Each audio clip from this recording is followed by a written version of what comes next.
తాను ఏ పని చేసినా తెలంగాణ కోసం, హైదరాబాద్ ప్రతిష్ఠ పెంచడం కోసం చేశానని, మా ప్రభుత్వం ఉన్నప్పుడు మా బావమరుదులకు 1137 కోట్ల కాంట్రాక్ట్ కోసం పని చేయలేదని, మంత్రిగా నేను క్యాబినెట్లో కూర్చొని నా కొడుకు కంపెనీకి కాంట్రాక్టులు ఇచ్చుకోలేదని, 50 లక్షలతో ఎమ్మెల్యేలను కొనుగోలు చేయడానికి పోయి దొరికిపోయిన దొంగను కాదని బీఆర్ఎస్ వర్కింగ్ ప్రెసిడెంట్ మాజీ మంత్రి కేటీఆర్ అన్నారు. తెలంగాణ ప్రతిష్ఠ పెంచడానికి, హైదరాబాద్ బ్రాండ్ ఇమేజ్ని అంతర్జాతీయం చేయడానికి,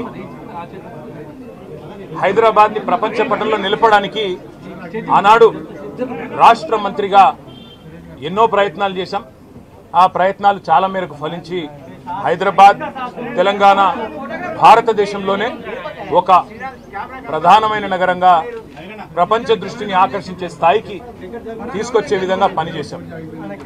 మేము 9.5-10 ఏళ్ల కాలంలో మా ప్రభుత్వం ఉన్నప్పుడు మా బావమరుదులకు 1137 కోట్ల కాంట్రాక్ట్లు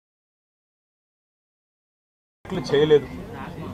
మంత్రిగా నేను కౌన్సిల్లో కూర్చొని, కౌన్సిల్ ఆఫ్ మినిస్టర్స్లో, క్యాబినెట్లో కూర్చొని నా కొడుకు కంపెనీకి కాంట్రాక్ట్లు ఇచ్చుకోలేదు, లేదా నేను ల్యాండ్ క్రూజర్ కార్లు కొనుక్కోలేదు. ఆ పనులు రేవంత్ రెడ్డి గారు, ఆయన మంత్రివర్గ సహచరులు, ఆ సాగు తెలివితేటలు, ఆ అవినీతి తెలివితేటలు వాళ్ళకే ఉన్నాయి.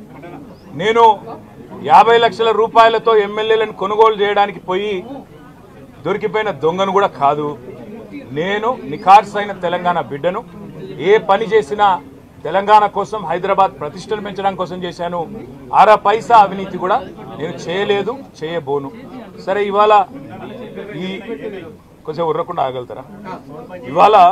ఇవాళ కొంతమంది అర్థమయ్యి కాని వాళ్ళు, తెలిసి తెలియని వాళ్ళు ఏదో కొంత బురద జల్లి తాత్కాలికంగా మీడియా మేనేజ్మెంట్ ద్వారా రాజకీయ పబ్బం గడుపుకోవాలనుకునే కాంగ్రెస్ వాళ్ళకి నేను చెప్పేది ఒకటే, నిజం నిలకడ మీద తెలుస్తుంది.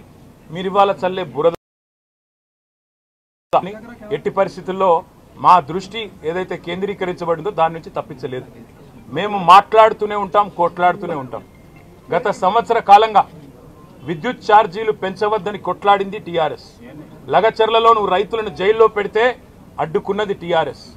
నువ్వు హైడ్రా పేరిట ఇండ్లు కూలగొడితే అడ్డుకున్నది టీఆర్ఎస్.